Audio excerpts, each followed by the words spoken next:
menghadap Allah Subhanahu wa Ta'ala dan punya suatu keyakinan, aku pasti balik nang Allah Subhanahu. Bapak-bapak, ibu-ibu, jamaah rahimakumullah, saya tambah sedikit ya. Dari apa yang kita kerjakan yang merupakan sholat tadi, sholat itu adalah merupakan suatu meditasi tertinggi.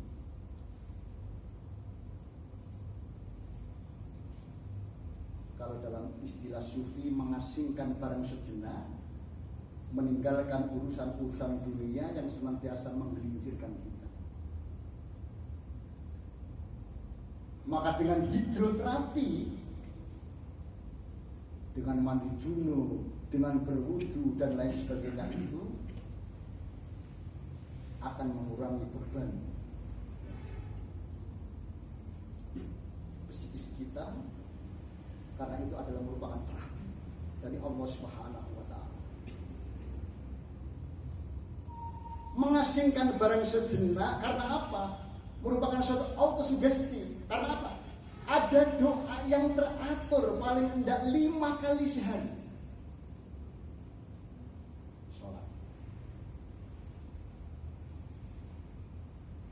Di samping itu ada grup terapi. Dengan sholat berjamaah yang kita lakukan, minimal meskipun tidak berjamaah, ada aku dan yang terpenting Pak, hati panjenengan bakal dados tenang, ayem, tatsmainul qulub ketika kita sudah berjumpa dengan kekasih kita dengan cara menegakkan sholat. Bapak Ibu jamaah rahimakumullah, saya kira tidak terlalu lama apa yang saya sampaikan. Ya, mudah-mudahan apa yang saya sampaikan bisa bermanfaat dan mungkin ya, kesempatan ini kita bisa berdiskusi tentunya tentang masalah sholat. Ya. Kalau bisa Pak, usahakan shollu kama ra'aitumuni usolli. Sholatlah kamu ketika seperti kamu ketika apa? Kamu melihat aku sholat. Jadi ada aturan, ada cara-cara, ini termasuk membantu kita untuk khusyuk melaksanakan sholat. Termasuk tata caranya. Ya. Ada tata cara harus diperhatikan. Ya. Ada ruhuha. Artinya harus ada ruh dalam sholat itu. Yang paling penting adalah attaruha tanha anil faksa wal munkar.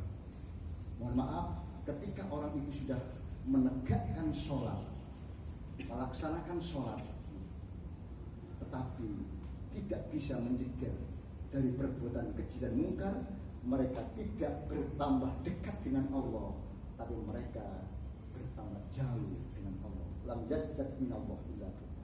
Monggo ada pertanyaan. Terima kasih kesempatannya Ustaz. Saya iksan Ustaz. Jadi kalau melihat keterangan dari Ustaz tadi bahwa Isra Mi'raj itu merupakan cara Allah membahagiakan Nabi, hiburan tadi, dan hasilnya adalah sholat, dan sholat itu merupakan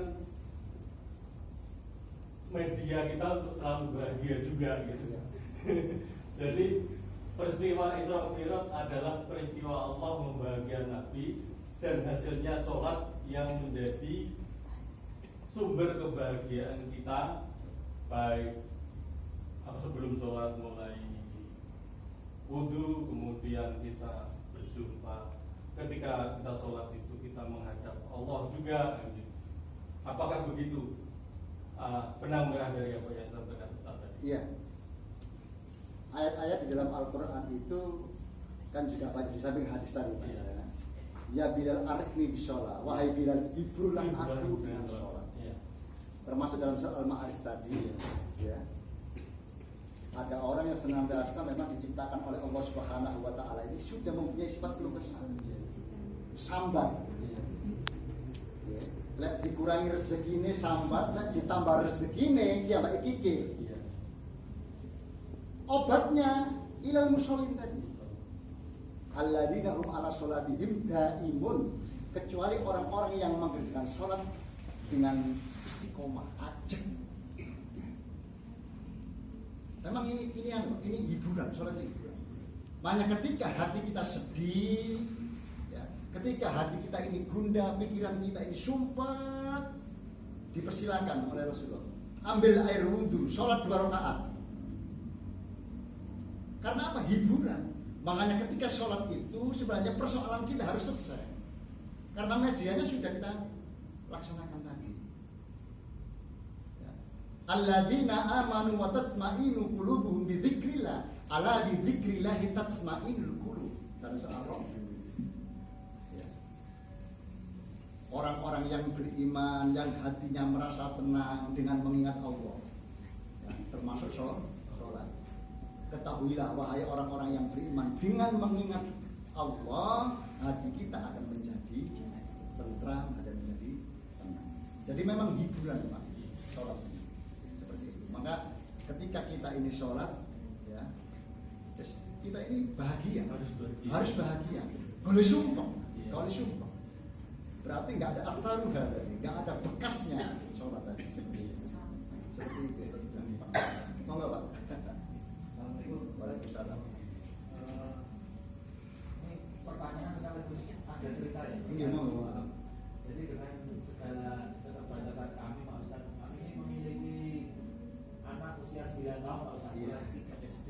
Kami sedikit-sedikit juga berusaha selalu ngobrol, salah satunya sampai pada tema Isra ini. Yang repot itu kami dapat pertanyaan dari anak kami tersebut, tetapi kami belum bisa menjawab Pak Ustaz. Ini di kesempatan ini siapa tahu Pak Ustaz bisa membantu kami menjawab pertanyaan anak SD kelas 3 usia 9 tahun Pak Ustaz. Jadi saat kami cerita tentang Isra Mi'raj, pertanyaan pertama dari dia itu, apakah Nabi Muhammad itu bertemu langsung dengan Allah? Pertemuannya itu seperti apa? Ditanyakan itu. Kalau memang Nabi Muhammad itu ketemu langsung, menerima perintah sholat itu langsung dari Allah, kok Nabi Muhammad itu nggak cerita ke kita Allah itu seperti apa? Itu pertanyaan pertama. Yang kedua, Ustaz, kita cerita tentang perintah sholat yang dari 50 waktu sampai 5 waktu ya Pak Ustaz. Terus pertanyaannya itu, yang memberi nama sholat itu jadi sholat fajar, sholat zuhur, sholat asar, sholat maghrib, sholat isya itu siapa, dan kenapa diberi nama seperti itu? Nah, itu aja Pak Ustaz. Kalau dibanding berjalannya. Terima kasih. Terima kasih. Ini kalau saya jawab jelas gak nalar Pak. Maksudnya ini termasuk makrifat. Pertanyaan pertama kan pertanyaan makrifat. Bagi orang-orang yang makrifat bisa dijelaskan. Ya. Tapi lah jelasno tengah anak sampean dikuatirno kok tambah ngelakon itu tambah syirik karo-karuan. Ya. Mohon maaf ya.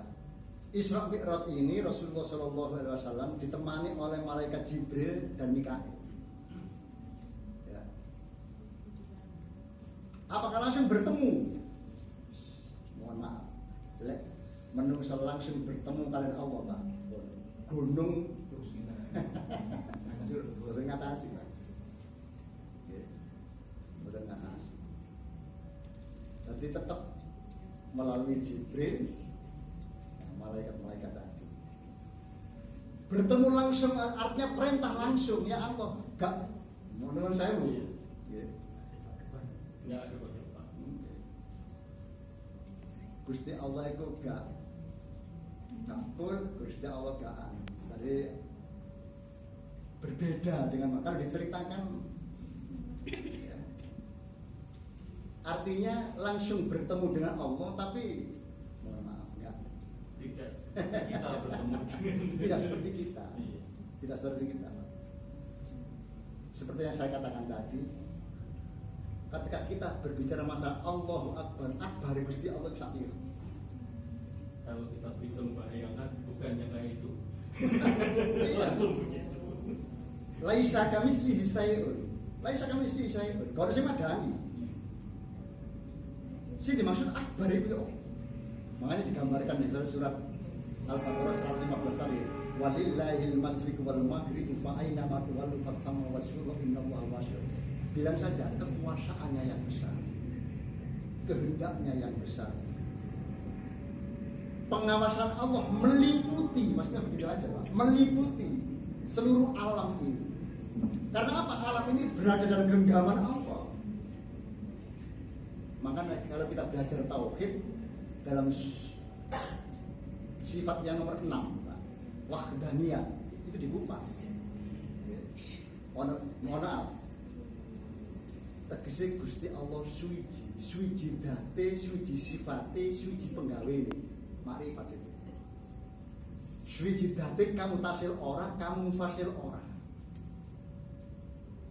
Ketemu date Gusti Allah, gak bisa date Gusti Allah itu. Makanya ya dari akbar. Nek gresik ketemu Gusti Allah. Nek gresik sampean Gusti Allah. Indonesia ketemu. Lah kira-kira nek Arab ketemu sapa sampean? Makanya dikatakan akbar. Menjelaskan akbar itu seperti tadi Pak. Maaf. Suci date, suci sifate, suci penggawe. Artinya kamu tasil tidak, artinya bertemu. Tapi gak bisa. Sifatnya juga demikian. Tapi penggawe ini, mohon maaf, termasuk hambanya ini, kamu tasil wajib, mesti ketemu. Kamu fasil ora, gak bakal bisa sama Gusti Allah. Nandi jenenge menungso pasti ketemu karo Gusti, tapi bukan tatap muka. Seperti hasil dari Isra dan Mi'raj. Gusti Allah endi? Aina Allah? Pertanyaan kan begitu.